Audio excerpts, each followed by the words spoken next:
जो है कोऑर्डिनेशन को बेहतर अच्छा, होने की जरूरत है। ओवरऑल अगर हम एक जनरली आपसे बात कर लेते हैं, चले आप कह रहे हैं कि कंसर्न इदारे जो हैं वो ही रिपोर्ट देने के होते हैं, लेकिन आप ये बता दीजिएगा इस वक्त इस शहर में 35 मंजिला इमारत की जो है वो इजाज़त दी गई है, उसकी एनओसी पास की है। आपके पास स्नॉर्कल्स जो मौजूद हैं, आपके पास भी 1112 के पास और केएमसी के पास, वो कितने फ्लोर तक जा सकती है? रेस्क्यू 1112 के पास कोई स्नॉर्कल नहीं है, मैंने आपको पहले भी बताया। ठीक है। हमारे पास 10 फायर टेंडर्स हैं और सिर्फ चार स्नॉर्कल हैं वो केएमसी के पास हैं।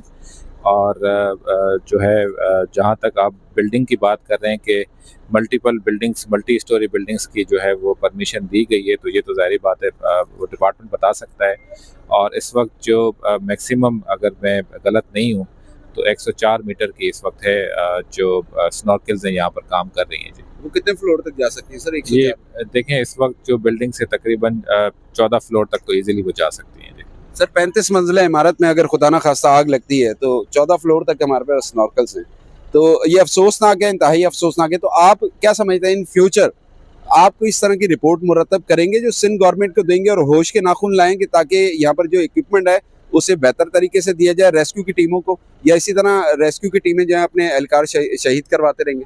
देखें, चीज़ें दोनों तरफ बेहतर होने की ज़रूरत है। पहले तो ज़रूर जो बिल्डिंग मालिकान है, देखें आप ज़रूर इस चीज़ को किसी डिस्कशन में नहीं लाते हैं, और हम हर जगह ये कह रहे हैं कि जो फायर सर्विस है वो लास्ट लाइन ऑफ डिफेंस है। फर्स्ट लाइन ऑफ डिफेंस उस बिल्डिंग का अपना प्रिवेंटिव सिस्टम होता है जिसको बहुत ज़्यादा मजबूत होने की ज़रूरत है।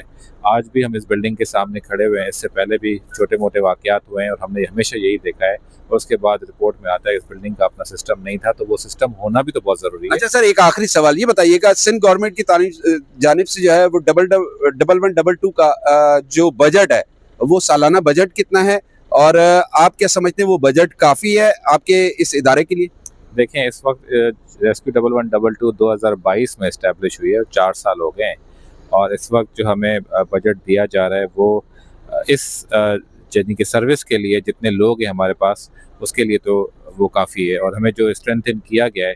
और बाकी जहाँ तक अगर आपने कल, कितने लोग हैं और उसके बजट मैं बता लेता हूँ। देखें, लोग हमारे पास जो हैं वो तकरीबन कोई इस वक्त पूरे सिंध में 1478 के करीब लोग हैं, जिसमें तकरीबन 525 जो हैं वो कराची में डिप्लॉयड हैं, और उसमें तकरीबन 224 इस वक्त हमारे पास फायर फाइटर्स हैं। ठीक है, पूरे मैं कराची की बात कर रहा हूँ।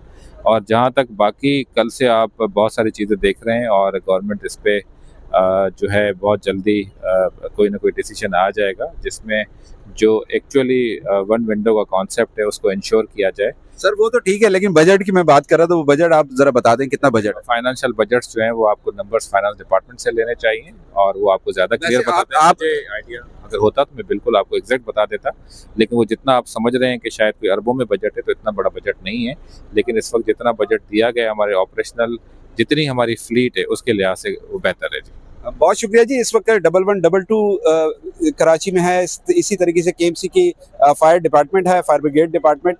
लेकिन यहाँ पर सूरत हाल ये है कि एक शॉपिंग सेंटर में आग लगती है और अब तक वहाँ पर रेस्क्यू का काम मुकम्मल नहीं हो सका। ये एक अफसोसनाक अमल है। सिंध गवर्नमेंट को होश के नाखून लेने चाहिए, और शहर में जो बनने वाली मल्टीपल बिल्डिंग्स हैं उस पर कम से कम फायर सिस्टम जो है उसकी सेफ्टी के लिए जो इंतजामात है वो मुकम्मल करवाने चाहिए। और सेकेंडली ये कि जो मार्केट्स यहाँ पर बेहंगम बनी हुई हैं वहाँ पर भी फायर सेफ्टी सिस्टम को यकीनी बनाना जो है वो सिंध गवर्नमेंट और उसके इदारों की जिम्मेदारी है जी।